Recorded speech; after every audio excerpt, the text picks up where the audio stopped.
The SEC pushes back on guys coming from the pros back to college. We'll give you the latest.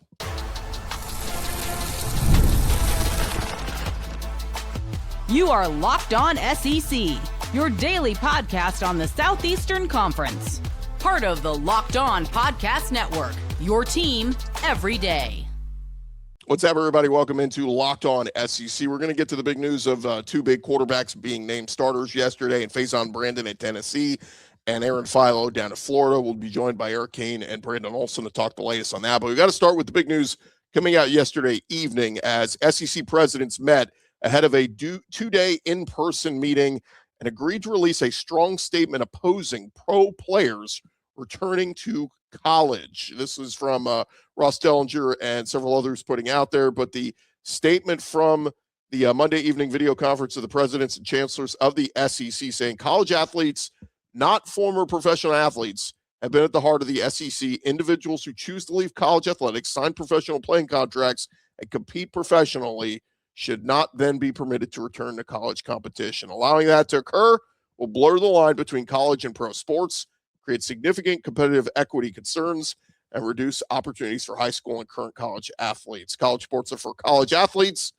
The current confusion around national eligibility standards emphasizes the need to advance the Protect College Sports Act. So pretty significant statement there from the SEC. Pete Nako saying sources telling On3 that the SEC president's call was just for general discussion regarding the current eligibility situation in college sports.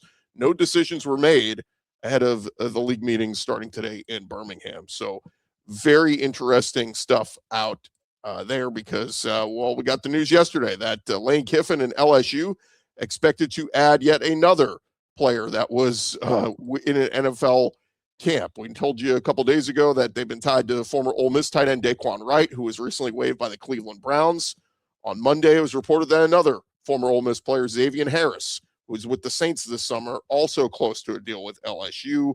So, again, you can tell why teams are getting pretty or why some of the SEC schools and presidents are pushing for, hey, let's kind of draw a line in the sand here. This is getting a little bit ridiculous. Paul Feinbaum yesterday on First Take on ESPN saying Greg Sankey is a very meticulous, careful individual. I have no doubt he is trying to convene all of his presidents and try to come up with a statement that they feel like sends a message but holds up in a Louisiana court. Remember, the Brendan Sorsby situation outraged everyone, and finally the Big 12 came together and found a way. That's what the SEC needs to do here. So pretty interesting, the SEC putting out the statement. It does feel like this is trending more towards Greg Sankey and the SEC saying, look, Lane Kiffin, great idea. These guys, they were four-year players. They didn't get that fifth year because of when the NCAA granted this deal, but they declared for the draft. They went undrafted, but they were in NFL camps. They were getting paid by those NFL teams. Probably not a good idea to have them come back and be, college athletes again. This is the whole Charles Bediako thing over again, and we saw what the SEC did on that. They pushed back tremendously. Got to think Greg Sankey and the SEC going to push back tremendously on this as well. Related on Lane Kiffin, how about a note that Ole Miss had the FBI sweep for bugs after Lane Kiffin's departure. On an episode of the Assorted Crackers podcast, Grove Collective Executive Director Walker Jones revealed he had the FBI sweep Ole Miss's facility for bugs after Lane Kiffin left for LSU. He said, quote, I remember getting on my knees looking underneath my desk. Is there some sort of bug in my office? Somebody was like, what are you doing? I'm like, just trust me. You don't know this guy like I did. If Ole Miss is as special to you as you said it was, which I believe there was some truth to that, then why are you literally going to try to burn it to the ground within minutes of it not being about you anymore? Jones said, look, there's vitriol on both sides, right? I mean, Lane Kiffin, and it wasn't a pretty breakup. There was no right way to leave. Go ask any person who's not an LSU or Ole Miss fan and say, is LSU a better job than Ole Miss? I think a lot of people would say, neutral party folks would probably say yes. So that's why Lane left. But also by the same token, I've seen a lot of Ole Miss people say, almost have this attitude, we're better off without Lane. It's like, well, you can at least respect what the guy did and elevated the program and got it to where it is now. But again, they don't want to give him any credit. I get it. He spurned you. And look, more and more hype and fuel for the fire for Ole Miss and LSU coming up on September 19th. I mean, it's almost to a point, can the game even live up to the hype at this point? But Other news and notes over at Georgia, DB planning to play in 2026, former Bulldog safety Ja'Cory Thomas, one of the latest former college standouts seeking another opportunity to play at the NCAA level.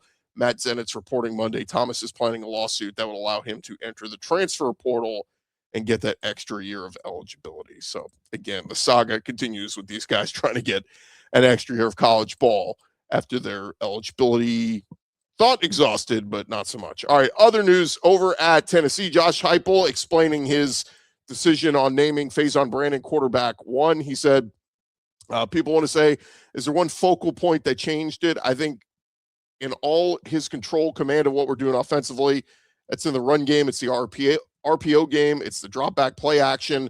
Combine that with the fundamentals, technique, pocket awareness. You put all those things together, decision making, taking care of the football while still allowing his playmakers to make plays down the field. You look at the total volume of work, and he's earned the right to start. So Faizon Brandon, obviously 5-star talent, was one of the top quarterbacks in this past recruiting cycle. So not exactly like some scrub they're just going to throw out there in Knoxville. This guy's got all the traits and all the talent. You just got to get out there and get the experience, game reps, and he could surprise a lot of us. We'll talk about that with Eric Cain in just a second. Also, John Summerall took to the podium explaining why Aaron Philo won the job over Tramel Jones. He said, quote, there's no surprise in the spring. He'd been in the system and Tramel had not. Tramel has improved a ton, but we're able to operate the full offense at a little bit higher level right now with Aaron. So that's probably the biggest separator. Of course, he was with current Gators OC Buster Faulkner when they were both at Georgia Tech. And while Philo earned the job out of camp, Summerall also clarified this is far from a permanent decision. He said, this is not an anointing. This is not permanent. You're not a starter forever because you got to keep playing good. So, and the way Florida's schedule sets up, they can make a change if they really want to with 2 cupcakes right out of the gates. We'll talk about that with Brandon Olsen coming up a little bit later. All right. Alabama, man, they have just been they've been banged up throughout this camp, getting guys hurt. Getting ready for a pivotal year 3 under Kalen DeBoer there in Tuscaloosa. But Alabama defensive back Jere Edwards, freshman, suffered a right arm injury Monday. Will have surgery, not season ending, according to reports. Also, 5-star freshman DB Jordan Edmonds posted on Instagram, back real soon. He's been out with an injury since a little before the first scrimmage of camp. They should be all right. I mean, look, you got one of the best safety duos in Bray Hubbard and Keon Sabb back there. Xavier Mincy might be a guy that could step up there. Also Monday, Kalen DeBoer talking about junior D lineman Jeremiah Beeman suffered an injury during practice on Sunday. He said, we have an idea of what the injury is, but I would wait to comment until we get a further understanding, and that would probably be tomorrow. It's worth noting Beeman is coming back from a torn ACL that kept him out of all but one game across last season. But in addition to that, you got Noah Rogers, who got hurt in the A-Day game. DB Nick Sherman, freshman running back EJ Crowell. Bama's just banged up, but as our guy Jimmy Stein told us last night, he said it's a good handful, but none. He said just maybe one is season ending. While all the kids who will play rotational roles with the ones, none are starters in the literal sense. So but a lot of banged up stuff going on there with the Alabama Crimson Tide right now. One other note here, Auburn. They are transitioning into a mock game week, according to Alex Golish. Every detailed film session, substitutions, even naps, they're going to treat it like a real game week. They will begin the actual game week next Sunday. Golish saying, we turned our attention to Baylor starting yesterday with this mock week. The biggest thing for us in year one is that it's a first time for everybody, first time for players, first time for our coaches, first time for our staff. A lot of teaching on how we want it and what we want. Now, having seen what it's like to coach in the SEC, Golish told reporters Monday that Auburn is in a great spot to get their offense rolling, saying, quote, we are light years ahead of where we were in year one at the last 2 places, USF and at Tennessee as an OC, primarily because of the quarterback knowing the system. We are not starting at square one. That's the big benefit with Brian Brown is as long as he's healthy, man, they're going to be ready. They're going to be ready to go with him and executing this offense right out of the gates. Thank you guys for making Locked On SEC your first listen every day. Coming up next, we'll be joined by our guy Eric Cain. Get the latest on Faizon Brandon in Knoxville.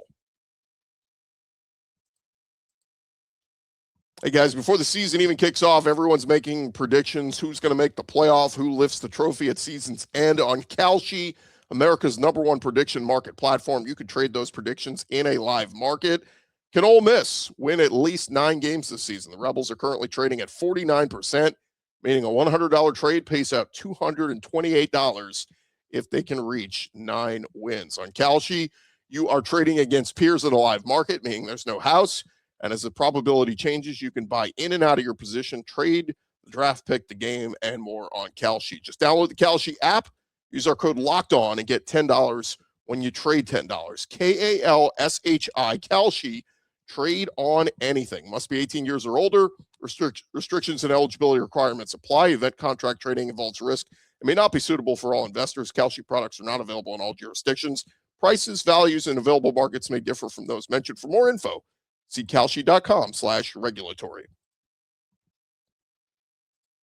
Joining us now to talk all things Tennessee Vols, with them then naming their starting quarterback, Faizon Brandon, is our buddy Eric Cain from Locked On Vols. And Eric kind of had an idea this could be coming. I was reading some of the pieces the last few days about when Josh Heupel historically has gone on to name a starter, and typically it's kind of been in this week to next week kind of deal. And so we kind of assumed they'd want to get out of the way, but not really surprised either. I mean, all the rumblings we heard was just really how impressed people have been with Faizon Brandon. Nothing against George McIntyre, but I think we start to realize why this kid at one point was considered the #1 quarterback in this class before, recruiting rankings kind of changed. But obviously a really special talent. Yeah, super special. I'm really excited to see kind of what he does over the course of his freshman season. Of course, if he stays on the field and all that, that's not a given for anybody, but really excited. I mean, he brings explosiveness. He's got such a lively arm. He's put in so much work in this offseason since being on campus with Derek Owens, the new strength coach. He's put on 19.5 pounds of lean mass and really changed a lot of his mechanics in spring ball, which I think's helped him, utilizing his lower half, his legs to throw the football down the field. So it's a guy that George McIntyre was obviously working hard to win this job as well, but it's been pretty well documented. Faizon Brandon, it's not gone home really since spring football. And, whenever Tennessee got a couple of weeks at the beginning of the summer to kind of go and have your last little time away from football until it's, until it's like you can't. Faizon Brandon stayed and, continued to work, and just really excited to see kind of what this looks like. Not expecting it to be an all SEC campaign. I think there's going to be some learning curves along the way, but the dude has got every physical trait, and I think his mental makeup is sharp, and excited to see what that looks like. Yeah, I'm trying to think if it was Jimmy Hyams or one of those guys wrote that you go back to the spring, you were hearing he would get there early in the morning, he'd leave late, and all those little things that you start to look at and go, okay, he's doing all the right things behind the scenes. Now he's got to go do it with the X's and O's out on the field. But at least some confidence there. And again, I brought this up before. Joe Milton was the starter a couple years ago, guy who sat and waited his turn, but they got Nico Iamaleava in a little bit, and then, of course, gave him the reins in the bowl game against Iowa. So it seems like Heupel not afraid to throw out a young guy out there as long as he understands the offense. Yeah, I mean, he did it at UCF, of course, Dylan Gabriel. Now, I recognize Dylan Gabriel is a pretty good football player, and, his stat line as a true freshman was incredible. I mean, if Faizon just gets a chunk of that in SEC play, I mean, that's a success. But no, he's not afraid he'll play anybody, right? He'll play the fifth-year senior. He'll play the second-year guy that's kind of set behind the starter. He'll play a true freshman, a redshirt freshman. And I think Josh Heupel deserves the benefit of the doubt. Like, he's had a lot of success with all different types of quarterbacks, young quarterbacks, old quarterbacks, mobile quarterbacks, statue quarterbacks, and, they've consistently been a top 10 offense. So we'll see what he brings out of Faizon. They'll tailor some of the strengths to what Faizon does well. What does Faizon do well? He throws the crap out of the football down the field, and we know this Josh Heupel offense, it's not really unlocked or it's not really functioning the way it needs to if A, you're not running the football, obviously, or B, you're not able to stretch the defense vertically. And I think Faizon does that. He did that in both scrimmages. Scrimmage number 1, not this last Saturday, the Saturday before that. I mean, he connected on 3 or 4 deep balls. Another one that I think got called back for like a whole – no, it was a drop. That's right, it was a drop. The short intermediate I think might be a work in progress, but I mean, throwing the football down the field is going to be a strength for him. And also, he's mobile, right? I mean, is he going to be a Michael Vick or something like that? No, but he's a guy that, as young quarterbacks maybe tend to do, like whenever you just feel pressure, he's going to take off and go, and he'll get first downs. He'll get big chunk plays with his legs. And as he learns to move in the pocket and trust his protection a little bit more, He'll be selective on when to go. So I think his legs are going to be a factor there. I mean, again, going back to what you said earlier, this is no surprise based on the trajectory and the buildup that he's been doing since spring ball. All the talk was him in the summer, but he still had to go out there and earn it and take it. And he went out there and took it. In 2 scrimmages, he was clearly the better quarterback. And again, excited to see what that looks like. What I find so interesting is how the schedule sets up. Obviously, you get a cupcake against Furman week 1. A pretty tough test going on the road to Georgia Tech in week 2 to really kind of, and I compared this to Keelan Russell having to go to Kentucky in week 2. It's kind of a good dip your toe in the water and see how good you are. It's a game Tennessee's going to be expected to still win, but it's a nice little early season test. Then you get Kennesaw State, and then it's back-to-back, Texas and Auburn. Get them both at home, but 2 really aggressive defenses that Will Muschamp's going to blitz the crap out of him, and I think DJ Durkin probably will too. So How do you see him holding up against that pressure when that comes on? And do you like the schedule setting up with 3 kind of easy, dip your foot in the water, get him acclimated before you get into this rough SEC slate? Well, it's funny, there's some Tennessee fans that are scared to death of that Georgia Tech game. And, there were some Tennessee fans that were scared to death of that NC State game and all that a couple years ago. And I'm like, guys, come on, Tennessee, young quarterback or not, Tennessee's football team is significantly better from a talent perspective, from an experience perspective, from a production standpoint than anything Georgia Tech can offer down there. Brent Key's a good coach, but sure, going on the road, I mean, that's going to be a good test. It's certainly not going to be a gimme, but there's 102,000 in Neyland. There's going to be 55 at Bobby Dodd. Okay, it's just different. So again, a good opening act, and I'm excited to see what that looks like in week 2. But to your point, that's a game that Tennessee better win. I mean, it's going to be challenging for sure. And I think something that will help Faizon in the early going, and you're moving out of camp now, so you're not seeing it every day like you have been, but Jim Knowles threw the kitchen sink at those quarterbacks. Joey Halsley was on record, midway through camp saying that his young quarterbacks, George McIntyre, Faizon Brandon, kind of getting a PhD in quarterbacking, right? Graduate school in quarterbacking, because Jim Knowles is like, hey, I'm not going to hold anything back. I'm going to throw the kitchen sink out at you because we got to work on this because we're going to have to utilize a lot of this stuff to generate a pass rush. So we've got to rep it. And so it's only going to help Faizon Brandon and George McIntyre throughout as they continue to grow as quarterbacks. So seeing that day after day after day in 11 on 11 and stuff like that in practice, maybe not as much in the scrimmages. I think they dialed it up a little bit in scrimmage number 2 and the defense had a lot of success. But I think that's just going to help him. But again, there's going to be learning curves. There's going to be mistakes. He's going to make plays where you're like, okay, I see why. And then there's going to be plays where it's like, man, can we just fast forward to 2 or 3 years down the line? That's just the nature of the beast. But I do think going up against a Jim Knowles defense every day in practice, again, it's been well documented by the offensive coordinator himself, is going to help him kind of accelerate that growth chart a little bit at the quarterback position. Yeah, it's going to be interesting too. I was talking with some Bama folks and talking about that Alabama-Tennessee rivalry game and October 17th. I mean, you talk about it's going to be a real good test to measure on where Keelan Russell and Faizon Brandon both are by the time we get to that game. And who knows, they could both be hitting their stride at that point, and we could get a really, really good showdown of a matchup that could be a matchup we see for years to come if both guys live up to the hype. So, and then when you get to the end of the season, depending on how many games, I would assume, if not all, the majority of the season, Jared Curtis for Vanderbilt has been playing. I mean, Jared Curtis and Faizon Brandon won't be freshmen anymore by game 12 of the season. So that'll be cool to see how far both of those guys have come at the end of the regular season too. And correct me if I'm wrong, Tennessee's won the last 2 times they've gone, or that Alabama's come to Knoxville, right? Yes, that is true. Mm-hmm. So looking to make it 3 in a row. We'll see if they can do that. Moment of truth, Eric. Give me a comp for Faizon Brandon. For those of us who haven't been out at practice or the spring game, been able to see him. Could be a college comp, could be an NFL pro comp. Who would you compare this game to?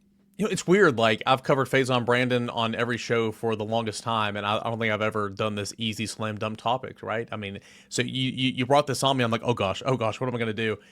Now, I hope and pray, and I think everybody else hopes and prays as well, that he turns out to be a better quarterback than this. But still, this guy I'm about to mention, he's been in the NFL for a long time, so he's had a pretty good career, right, in terms of all things considered. When I look at Geno Smith from a stature standpoint, lively arm, getting the football down the field, 6'3", about 220, 225, not necessarily a runner, but can move. He's mobile and all that. A pretty smart quarterback, especially, towards the latter of his career, compared to when he was a rookie and all that. I think there's a lot of similarities in stature and build up with Geno Smith and Faizon Brandon. So obviously Geno Smith's not, well, he might be a Pro Bowler. You and I could be a Pro Bowler in the National Football League right now. But I kind of thought of Geno Smith and a guy that's had a lot of longevity, but a bigger type quarterback that can do a lot of things.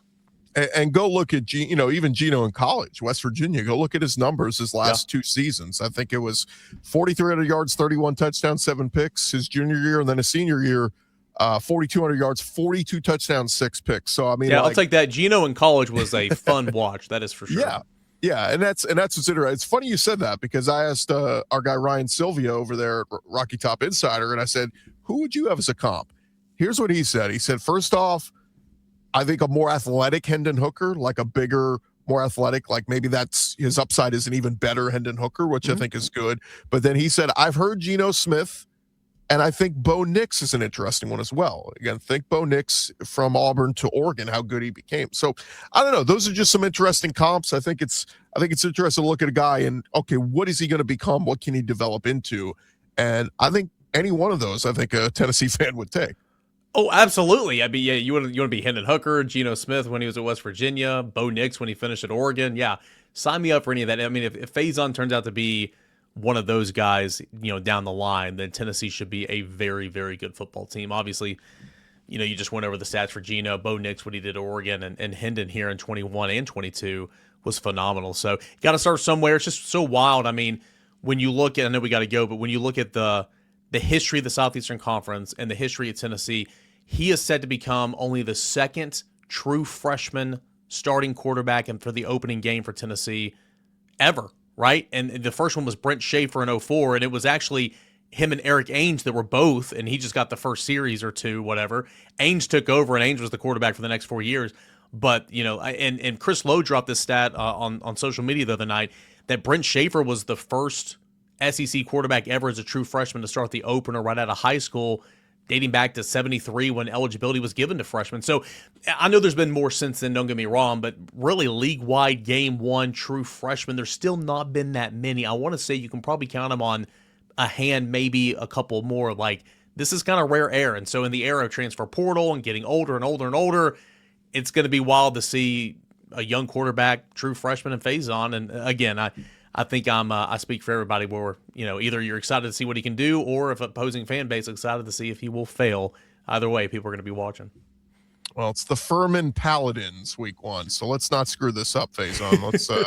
Let's make sure we go take care of business against them. He is Eric Cain, Locked On Vols. Eric, always appreciate the time, man. Thanks, brother. All right, when we return here, how about the Florida side of things? We'll talk with Brandon Olsen coming your way next.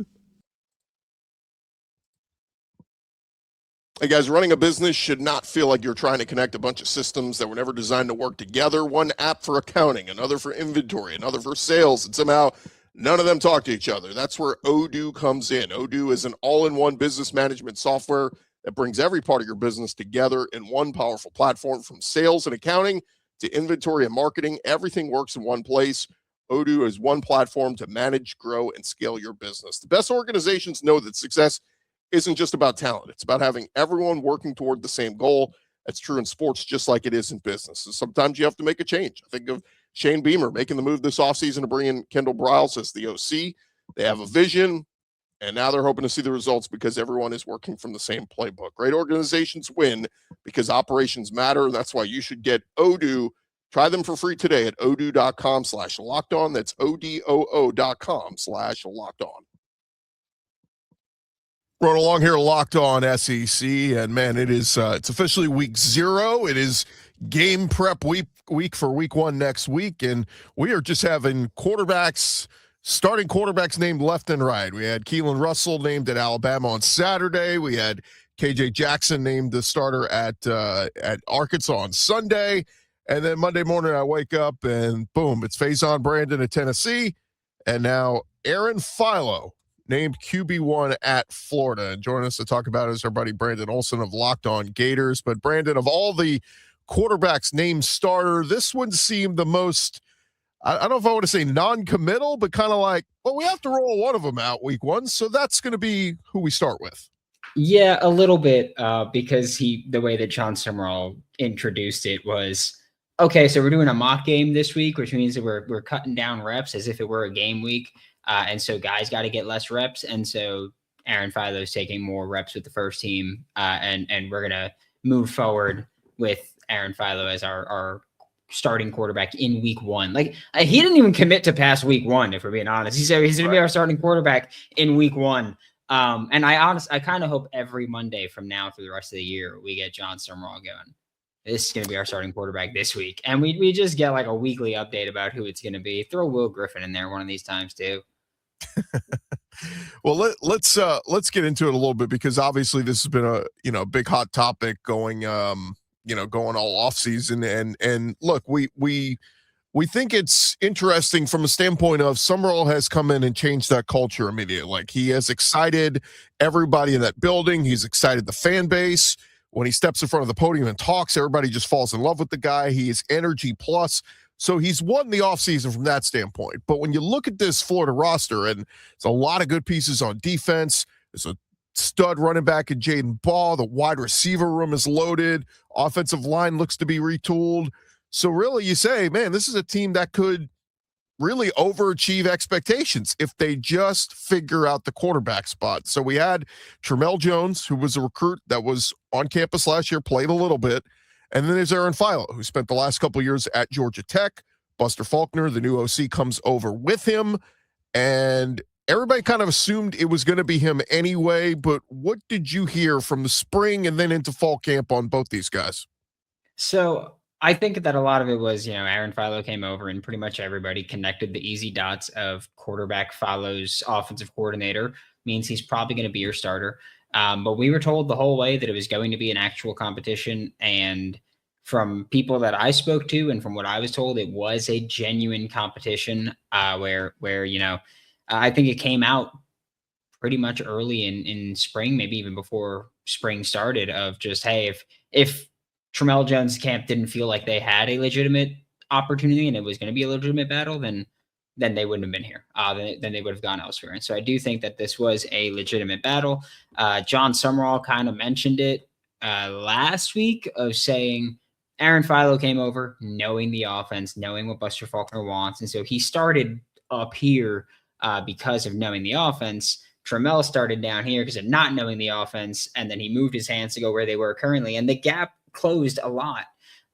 But Aaron Philo was still ahead, and part of that was knowing the offense. We've been told that in the past week and a half, they started expanding the playbook a little bit, and that there were some operational issues with Tramel Jones, specifically trying to snap the ball before sending the guy in motion, like losing that part of the play. And this kind of seems like a decision that was made on who can quarterback the offense, like who can just operate the offense.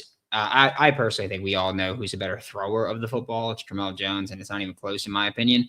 But throwing the football doesn't matter if you're screwing up the procedural part, and that kind of seems like a major part of this. And even in the press conference, John Summerall said like a lot of we view them very similar, but one of them's got the procedural part down and one doesn't. It's interesting too. I know they had their the big scrimmage on Saturday. Media was not allowed, but reading some of the takeaways, it looked like it was good and bad. Like Tramel Jones, executed on some big throws and then threw a pick to Cormani McClain. Now Cormani McClain picked off Aaron Philo in the previous scrimmage, so maybe Cormani McClain's just a dog and he's just intercepting everybody. But then Philo had a 15-yard run, so he kind of showed his legs, and so I don't know. It's just been interesting because we saw the spring game where Tramel looked slightly better. But it's kind of been, for the reports I've read since, I mean, like there's been times where people have been wowed by some plays by Tramel Jones, but then there's been days where Aaron Philo has been better. And so I almost look at this, and you tell me what you think. When you look at the schedule, Brandon, FAU to open at home, Campbell to open at home. Don't even know what Campbell is. And then the Campbell Camels. How do you not know about the Campbell Camels? No idea. Prestigious program. And then at Auburn week 3. I mean, this schedule sets up in a way that you can play both guys, both game 1 and game 2, before you have to go into the gauntlet that is the SEC schedule. So I almost wonder if that's kind of John Summerall's thinking here. Yeah, I think so. Again, like I spoke about it for a couple weeks now, thinking I did not think we were going to get a quarterback named. I wanted one named, but I didn't think we were going to get that. I thought we were going to go into the first 2 games of rotating quarterbacks, whether that's every couple drives, quarter, whatever it is. But it seems like they wanted to have an answer, so they made a decision, or they wanted to have a decision, so they made a decision. And I think that we'll see both. If we don't see both quarterbacks in both games, I'm going to be pretty pissed, because there's no reason that you shouldn't blow out FAU and Campbell.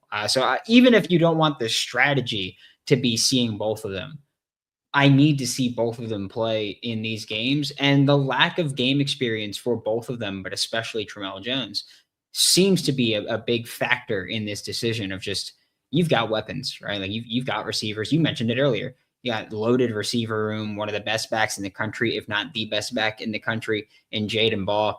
You need a point guard. That's all I care about from quarterback. I don't need an elite thrower that's got all the tools. I've seen that a couple of times in recent history at Florida, and every time I've seen it, my team has sucked. I care about just having a point guard. Just get a guy that can operate the offense, and not even like I said, like not Jalen Brunson, not SGA.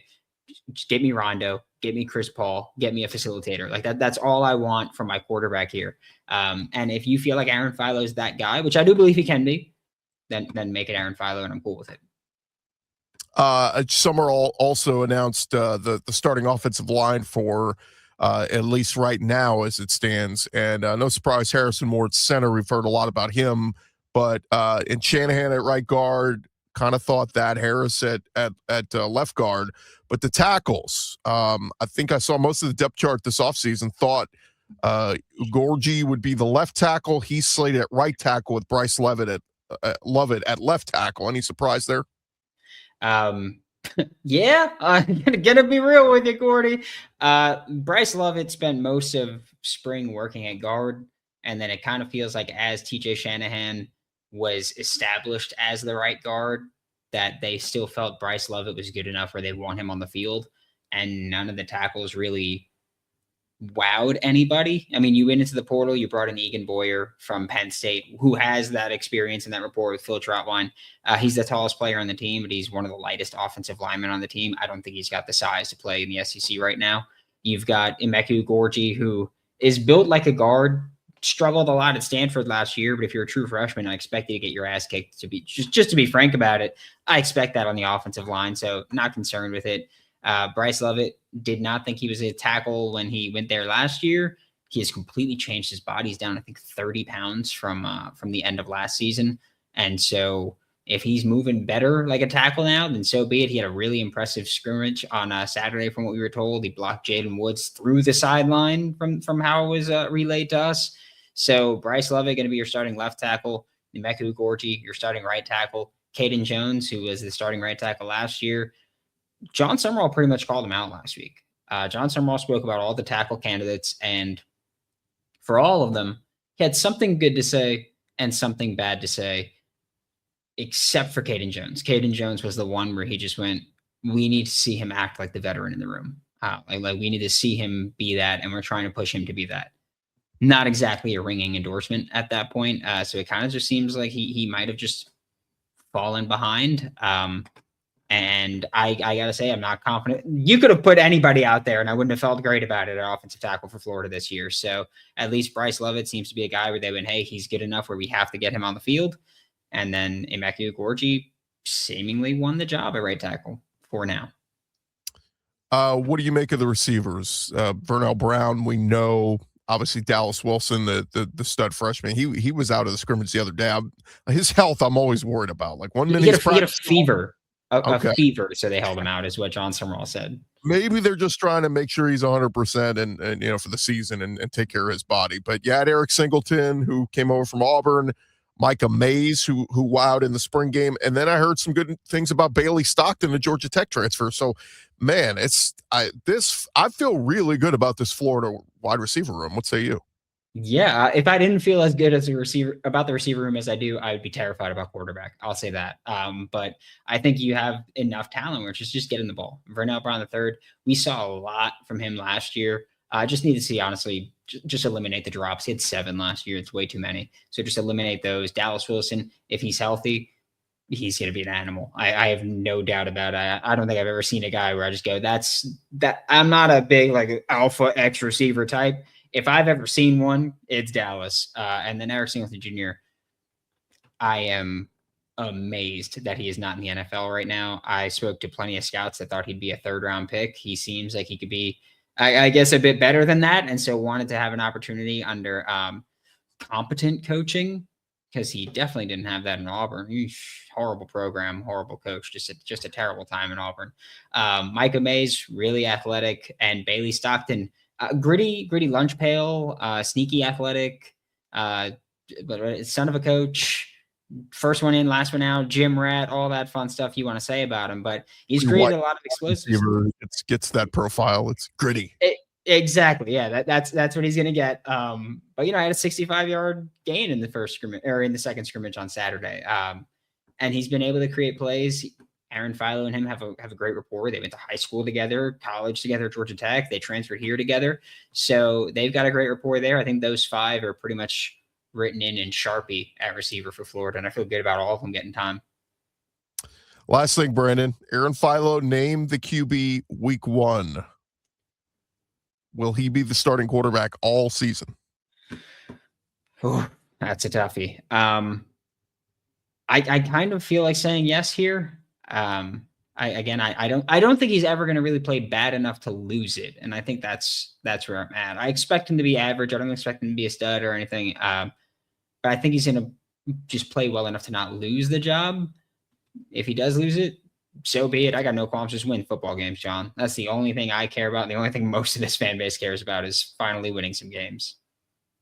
Well, we probably won't talk a ton on Florida the first few weeks, Brandon, given the opponents, but I can't wait for week 3. I think you, me, and Zach are going to have to do a crossover special previewing the Florida and Auburn game. What a monster game for both programs, given their new head coaches and just momentum, building momentum into the season. It is going to be a big, big one. But appreciate the time, man, and good luck to your Gators. Thank you. Thank you guys for tuning into today's Locked On SEC. Make sure you subscribe and follow so you get all the latest episodes, and we'll keep you up to date on all the biggest stories as we are in week 0, getting ready for week 1 next week.